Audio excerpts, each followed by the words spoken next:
Hi friend, आप सभी का स्वागत है हमारे YouTube चैनल वैदिक पाठशाला में।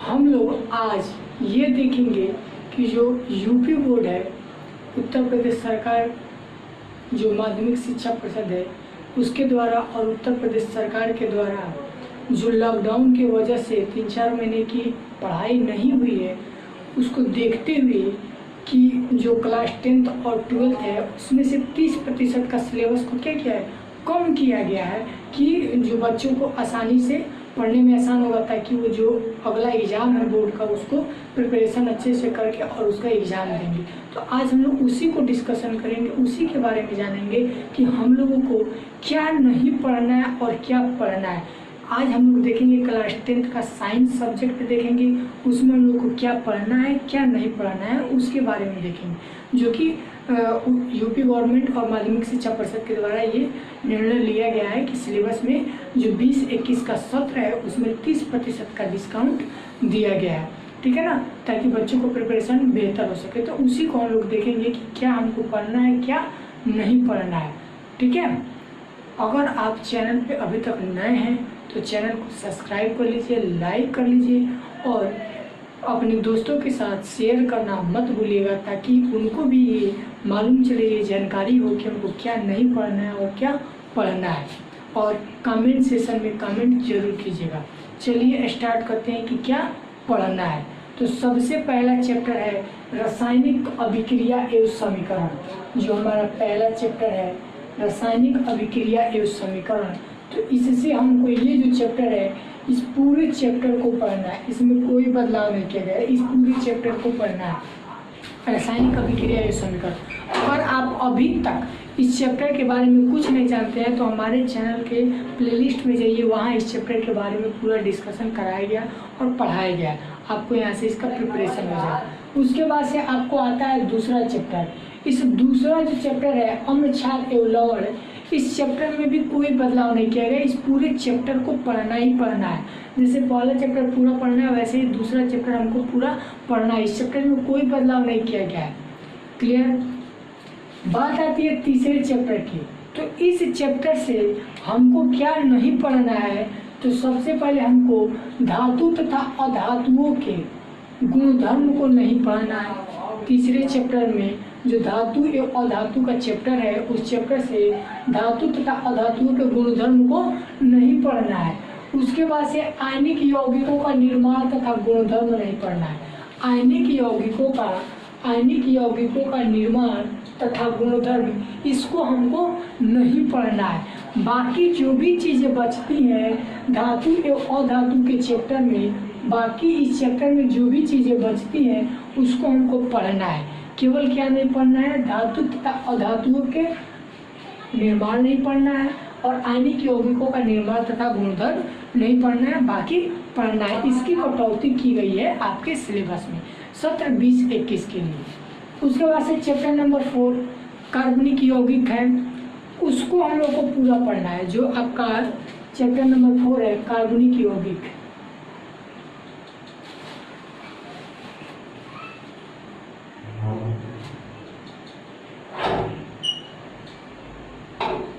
इसको हमको पूरा पढ़ना है। जो चौथा चैप्टर है कार्बनिक यौगिक, इसको पूरा पढ़ना है, इसमें कोई बदलाव नहीं रखा गया है, ना ही कोई बदलाव किया गया है, ठीक है। तो इस चैप्टर को पूरा हमको पढ़ना है। आने वाले जो भी वीडियो आएंगे उसमें हम लोग इसका डिस्कशन करेंगे। इसके बाद से चैप्टर नंबर 5 आता है तत्वों का वर्गीकरण या तत्वों का आवर्त सारणी, ठीक है। इस चैप्टर में हम लोग यही क्या नहीं पढ़ेंगे, फिर चैप्टर नंबर 5 है तत्वों का वर्गीकरण या तत्वों का सारणी, मतलब पूरा पीरियोडिक टेबल का ही डिस्कशन करना है कि सबसे पहले किसने दिया था, कैसे हुआ था, क्या नहीं, कितने तत्व अभी तक खोजे जा चुके हैं, कौन प्रकृति में है, कौन ऐसे है, इन सब का डिस्कशन करना है, ठीक है। तो इसमें क्या नहीं पढ़ना है, तो सबसे पहला बात यह है कि हम लोग को इसमें ये नहीं पढ़ना है कि तत्वों के प्रारंभिक प्रयास को नहीं पढ़ना है, कि तत्वों का जो प्रारंभिक प्रयास किया गया था उसको हमें नहीं पढ़ना है। तो सबसे पहला प्रयास किसने किया था, तो डर्वेराइनर ने, जो वैज्ञानिक थे डर्वेराइनर, इनका जो ट्रिक है डर्वेराइनर का ट्रिक, उसको हमें नहीं पढ़ना है। दूसरा चीज़ क्या है कि न्यूलैंड के अष्टक सिद्धांत को भी नहीं पढ़ना है। बाकी जो भी चीज़ें हैं उसको पढ़ना है, जैसे मेंडलीव का आवर्त सारणी है, आधुनिक आवर्त सारणी है, इन सब के बारे में हमको पढ़ना है। और क्या नहीं पढ़ना है, तो डबेराइनर का ट्रिक और अष्टक का सिद्धांत हमको नहीं पढ़ना है। बाकी मेंडलीव का और आधुनिक आवर्त का जो है वो हमें पढ़ना है इस चैप्टर से। तत्वों का वर्गीकरण या तत्वों का जो आवर्त सारणी है, इस चैप्टर से हमको आधुनिक आवर्त सारणी और मेंडलीव का आवर्त सारणी पढ़ना है, और डबेराइनर का और न्यूलैंड का हमको नहीं पढ़ना है। क्लियर। इसके बाद आती है ये चीज़ें, इतनी तो केमिस्ट्री हो गई। अब बायोलॉजी की चीज़ें आती हैं, इसमें पूरा बायोलॉजी का हमने समेट लिया है कि बायोलॉजी में क्या नहीं पढ़ना है। जंतुओं तथा पौधों में नियंत्रण एवं समन्वय है, ठीक है, पूरे बायोलॉजी को हमने इसमें कंबाइन कर दिया, ठीक है। आप क्या करिए, बुक खोल लीजिए, अभी तक आपने नहीं खोला तो बुक खोल लीजिए, और जो जो भी टॉपिक आ रहा है उसको आप टिक कर लीजिए कि हमको ये नहीं पढ़ना है और हमको ये पढ़ना है। क्लियर, ऐसे आसानी रहेगी। ओके, तो देखते हैं क्या हमें नहीं पढ़ना है। तो सबसे पहली बात है कि पादप हार्मोन्स का परिचय नहीं पढ़ना है, कि पादप जो हार्मोन्स होते हैं उनका परिचय ये हमें नहीं पढ़ना है। जंतुओं में नियंत्रण एवं समन्वय नहीं पढ़ना है। दूसरा है, पहला पादप हार्मोन्स का परिचय नहीं पढ़ना है। दूसरा, जंतुओं में नियंत्रण एवं समन्वय नहीं पढ़ना है। तीसरा, तंत्रिका तंत्र नहीं पढ़ना है, ठीक, तीसरा तंत्रिका तंत्र नहीं पढ़ना है। चौथा, ऐच्छिक तथा अनैच्छिक पेशियां नहीं पढ़ना है, ऐच्छिक तथा अनैच्छिक पेशियां नहीं पढ़ना है। पांचवा, हमें प्रतिवर्ती क्रिया नहीं पढ़ना है, पांचवा प्रतिवर्ती क्रिया नहीं पढ़ना है। छठा, में रासायनिक समन्वय और जंतुओं में हार्मोन्स, ये चीज़ें नहीं पढ़नी है। पूरे बायोलॉजी के चैप्टर में, क्लास 10th साइंस के पूरे बायोलॉजी के चैप्टर में हमको क्या नहीं पढ़ना है, तो पादप हार्मोन्स का परिचय, जंतुओं में नियंत्रण एवं समन्वय, तंत्रिका तंत्र, ऐच्छिक तथा अनैच्छिक पेशियां, प्रतिवर्ती क्रिया, रासायनिक समन्वय एवं जंतुओं का में हार्मोन्स, ये चीज़ें नहीं पढ़ी। और बाकी जितनी भी चीज़ें बचती हैं बायोलॉजी के चैप्टर में वो सब के सब हमें पढ़ना है। आने वाले वीडियो में डिस्कशन करेंगे और हमें पढ़ना है, ठीक है। आपके लिए एक बात और बता दें कि अगर आप पूरी साइंस का नोट्स चाहते हैं, नोट्स लेना चाहते हैं, तो आप हमसे कांटेक्ट करके नोट्स ले सकते हैं, ठीक है। आपको विशेष छूट के साथ जो नोट्स प्रोवाइड किया है, कराया जा रहा है। जो बच्चे अभी तक ले लिए हैं, बहुत सारे बच्चे नोट्स ले चुके हैं, तो अब मेरा मानना ये है कि आप भी नोट्स को लीजिए और नोट्स से अपना प्रिपरेशन स्टार्ट कर दीजिए। सत्र 21 के लिए आपको अच्छा करना, अच्छा नंबर पाना है, तो आप नोट्स लीजिए और उससे पढ़ना स्टार्ट कर दीजिए। क्लियर। जो बच्चे ले चुके हैं वो तो स्टार्ट कर चुके हैं, वो पढ़ रहे हैं। आपने नहीं लिया है तो नोट्स ले लीजिए, ठीक है। इसके बाद से जो है वो फिजिक्स का टॉपिक आता है। तो फिजिक्स में हम लोग देखते हैं कि क्या क्या हमको पढ़ना है और क्या नहीं पढ़ना है। अगर आपको ये चीज़ें थोड़ा दिक्कत हो रही थी तो आप इसको क्या कीजिए कि वीडियो को पॉज करके और इसको अपने बुक में ढूंढ करके उसको टिक लगा लीजिए कि उनको क्या नहीं पढ़ना है, और बाकी जो चीज़ें बचती हैं उन सबको पढ़ना है और प्रिपरेशन में लग जाइए, ठीक है। मेरे साथ आप भी प्रिपरेशन में लग जाइए और जो वीडियो आता रहेगा आप उसको देखिए, अपना प्रिपरेशन स्टार्ट कीजिए। चलिए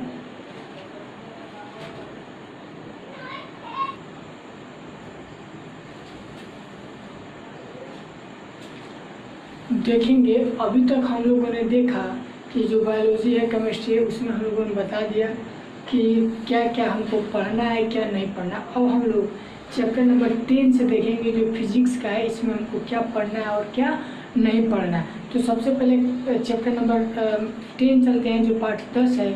उसमें क्या करना है कि जो पाठ 10 है, प्रकाश का परावर्तन तथा अपवर्तन, इसमें से हमको आवर्धन नहीं पढ़ना है, लेंस की क्षमता नहीं पढ़ना है, प्रकाश का प्रकर्षण नहीं पढ़ना, और दैनिक जीवन में अनुप्रयोग नहीं पढ़ना है।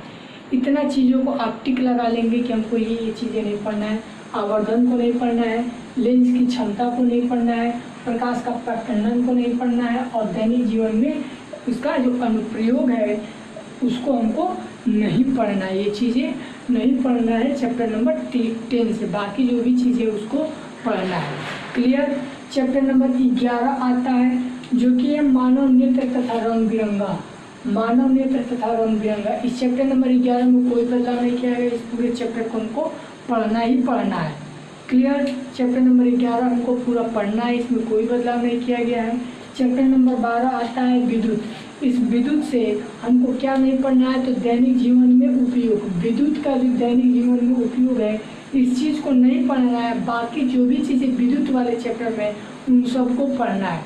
इसमें न्यूमेरिकल आता है, उस सबको हमको पढ़ना है, ठीक है ना। 4 नंबर 6 नंबर में न्यूमेरिकल जो भी आता है उसका हमको डिस्कशन करना है, पढ़ना है। केवल क्या नहीं पढ़ना है विद्युत से, तो दैनिक जीवन में उसका उपयोग क्या होता है विद्युत का, वो नहीं पढ़ना है। क्लियर। चैप्टर नंबर 13 विद्युत धारा के चुंबकीय प्रभाव। चैप्टर नंबर 13 विद्युत धारा के चुंबकीय प्रभाव से हमको क्या नहीं पढ़ना है कि दिष्ट धारा की तुलना में प्रतिवर्ती धारा से लाभ, ठीक है। दिष्ट धारा की तुलना में प्रतिवर्ती धारा से लाभ नहीं पढ़ना है। और दूसरा घरेलू विद्युत परिपथ को नहीं पढ़ना है। बाकी जो भी चीज़ें हैं विद्युत धारा के चुंबकीय प्रभाव वाले चैप्टर में उन सबको पढ़ना है। केवल इन 2 चीज़ों को हमें नहीं पढ़ना है। क्लियर। क्या नहीं पढ़ना है कि दिष्ट धारा की तुलना में प्रतिवर्ती धारा से लाभ और घरेलू विद्युत परिपथ, ये 2 चीज़ें नहीं पढ़ना है। बाकी हमें सब चीज़ पढ़ना है। यहाँ तक क्लियर।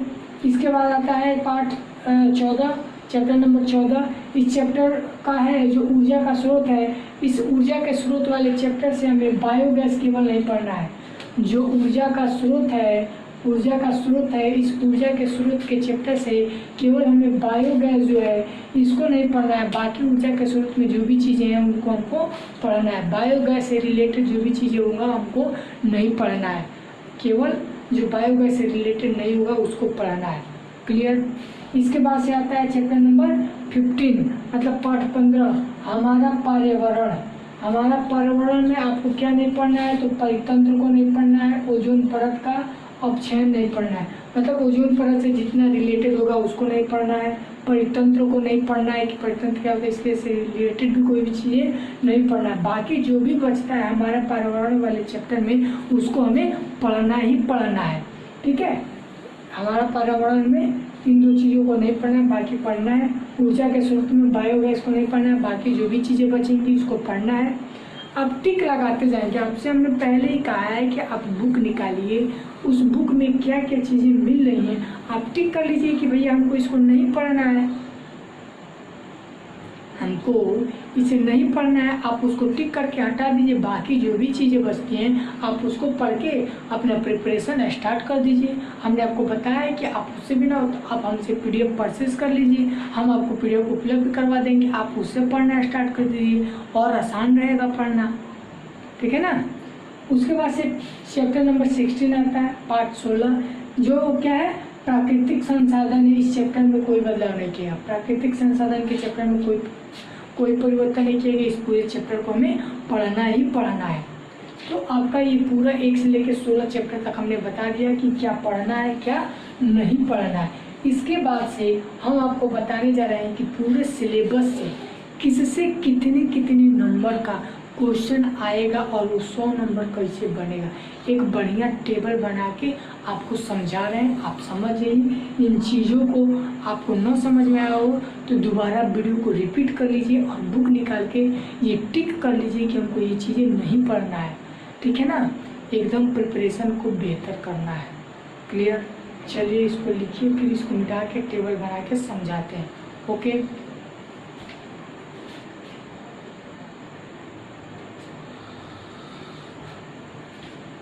चलिए देखते हैं। अभी तक हम लोगों ने देखा कि पूरे जो चैप्टर है क्लास 10 साइंस का जो पूरा चैप्टर है 1 से 16 तक, उसमें हमने आपको टिक लगवा दिया कि क्या नहीं पढ़ना। अब हम लोग इस टेबल के माध्यम से ये जानेंगे कि किस किस चैप्टर से या किस टॉपिक है, जैसे क्या कहते हैं कि केमिस्ट्री, फिजिक्स, बायोलॉजी, किस किस से कितने नंबर का क्वेश्चन बनेगा, कैसे क्या होगा और पेपर का डिवाइडेशन कैसे हुआ और कैसे पेपर हमारा बनने वाला है। तो चलिए हम लोग टेबल पे डिस्कशन करते हैं कि टेबल क्या है। तो सबसे पहले आप जो ये टेबल देख रहे हैं, इस टेबल का कहना ये है कि जो पेपर है वो 100 नंबर का पेपर होगा, जिसमें 70 नंबर का आपका क्या होगा लिखित परीक्षा होगा और 30 नंबर का प्रैक्टिकल होगा। क्लियर। जो प्रयोगात्मक परीक्षा होता है तो उस 70 नंबर के पेपर और 30 नंबर के प्रैक्टिकल में जो 70 नंबर का आप पेपर लिखित देंगे उसमें से 23 नंबर आपको लाना अनिवार्य है, 23 नंबर आना चाहिए। और जो आप प्रैक्टिकल देंगे 30 नंबर का उसमें से 10 नंबर आना चाहिए। दोनों मिला के मतलब 33 नंबर आना चाहिए, जो कि पासिंग का एवरेज माना गया। क्लियर, उसको पासिंग का एवरेज बना दिया गया है, मतलब 70 नंबर से 23 नंबर और 30 में से 10 नंबर ला करके आपको 23 नंबर लाना होगा, तब आप पासिंग की कैटेगरी में आइएगा जो हमारा एग्जाम होगा। ठीक है, तो उसके हिसाब से इसका हमने डिवाइडेशन कर दिया। तो सबसे पहला है कि रासायनिक पदार्थ, प्रकृति एवं व्यवहार, मतलब पूरे केमिस्ट्री को इसमें ले लिया गया है और इस पूरे केमिस्ट्री से हमको 20 नंबर का क्वेश्चन आना है। ठीक है, पूरे केमिस्ट्री से 20 नंबर का क्वेश्चन आना है, जो कि रासायनिक पदार्थ, प्रकृति और व्यवहार जो भी चैप्टर है, जैसे धातु, अधातु, अम्ल, क्षार और उसके बाद कार्बनिक यौगिक तत्वों का वर्गीकरण, ये 5 चैप्टर है, उन सबसे मिला के 20 नंबर का क्वेश्चन बनेगा। दूसरा है जैव जगत, मतलब पूरा का पूरा बायोलॉजी। जैव जगत माने पूरा बायोलॉजी, जो भी आप बायोलॉजी पढ़ेंगे, आपका चैप्टर नंबर 6 से लेके चैप्टर नंबर 9 तक जो भी है बायोलॉजी का, उन सबको मिला के 20 नंबर का ये क्वेश्चन बनेगा। ठीक है, 20 नंबर का ये हो गया, 20 दूनी 40 नंबर हो गया, 20 number chemistry, 20 number biology, 40 number. और जो तीसरा है अपवर्तन तथा प्रकाश का परावर्तन, मतलब वही है प्रकाश का परावर्तन तथा अपवर्तन का जो चैप्टर है, चैप्टर नंबर 10, वो आएगा 12 नंबर का। उसके बाद से विद्युत धारा का चुंबकीय प्रभाव जो है वो 13 नंबर का आएगा। विद्युत धारा का चुंबकीय प्रभाव, विद्युत है, विद्युत धारा का चुंबकीय प्रभाव है, वैसे ही प्रकाश का परावर्तन तथा अपवर्तन है, नृत्य का रंग बिरंगा है, तो दोनों मिला के ये 12 नंबर है और ये दोनों अपने मिला के 13 नंबर है। विद्युत और विद्युत धारा का चुंबकीय प्रभाव मिला के 13 नंबर है, तो 12-13 ये भी कितना हो गया आपका, क्या कहते हैं कि 35 नंबर का ये लगभग हो गया, 25 नंबर का। ठीक है, 12 नंबर ये, 13 नंबर ये, 25 नंबर ये हो गया, प्रकाश का परावर्तन 12 और विद्युत धारा का 13, 25 ये हो गया और 40 ये, कितना हो गया 65। और 5 नंबर आपका प्राकृतिक संसाधन से आएगा, जो आपके प्राकृतिक से रिलेटेड है, हमारा पर्यावरण है और ऊर्जा का स्रोत है, फिर प्राकृतिक संसाधन है, इन तीनों को मिला करके प्राकृतिक संसाधन मिला के 5 नंबर का क्वेश्चन बनेगा। क्लियर, अब आप इन सबको जोड़ते हैं तो 70 नंबर होता है। ठीक है, इन सबको जोड़ेंगे तो 70 नंबर का ये पेपर आपको लिखित देना होगा। क्लियर, ये जो है वो आपको लिखित पेपर देना होगा इनको जोड़कर। उसके बाद से प्रयोगात्मक कार्य प्रोजेक्ट जो 30 नंबर का होगा, ये 30 नंबर का प्रोजेक्ट होगा। तो आप 30 नंबर और 70 नंबर जोड़ते हैं तो 100 नंबर आपका हो गया ना, जो 100 नंबर का पूरा पेपर होगा कैटेगरी, जो आपका रिजल्ट मिलेगा उसमें 100 नंबर का होगा। इसमें 30 में प्रैक्टिकल होगा जो उसका वो तो मिल गया होगा, और 70 नंबर में जो आप लिखेंगे वो मिलेगा। तो हमने आपको बता दिया कि रासायनिक पदार्थ, प्रकृति और व्यवहार से 20 नंबर का आएगा, जैव जगत से 20 नंबर का आएगा, अपवर्तन प्रकाश का परावर्तन से आपको 12 नंबर का आएगा, विद्युत धारा का चुंबकीय प्रभाव से 13 नंबर आएगा और प्राकृतिक संसाधन से 5 नंबर का है। इन सबको जोड़े तो 70 नंबर होता है और 30 नंबर प्रैक्टिकल का। हमने ये भी आपको बता दिया कि आप जो 70 नंबर का पेपर लिखोगे उसमें 23 नंबर आना अनिवार्य है, और उसके बाद से 30 नंबर का जो प्रैक्टिकल है उसमें 10 नंबर लाना, मतलब दोनों को जोड़ करके 23 नंबर आना अनिवार्य है। तो आप पासिंग की कैटेगरी में हो वरना आप फेल हो। क्लियर, ये वीडियो आपको कैसा लगा है आप कमेंट सेक्शन में ज़रूर बताइएगा, ये वीडियो आपको कैसा लगा है। ठीक है, और आप कमेंट कीजिएगा कि आपको और किस प्रकार का, किस हिसाब से आपको जानकारी चाहिए, उस हिसाब से आप कमेंट सेक्शन में कमेंट कीजिएगा, लाइक कीजिएगा, दोस्तों के साथ शेयर कीजिएगा, ताकि उनको भी मालूम चले कि ये चीज़ें हमको पढ़ना है और ये नहीं पढ़ना है, इस हिसाब से हमारा पेपर। दोस्तों के साथ शेयर कीजिएगा, और चैनल को सब्सक्राइब नहीं किए तो चैनल को सब्सक्राइब जरूर कीजिएगा। ठीक है, इस वीडियो के लिए इतना ही। Thanks for watching.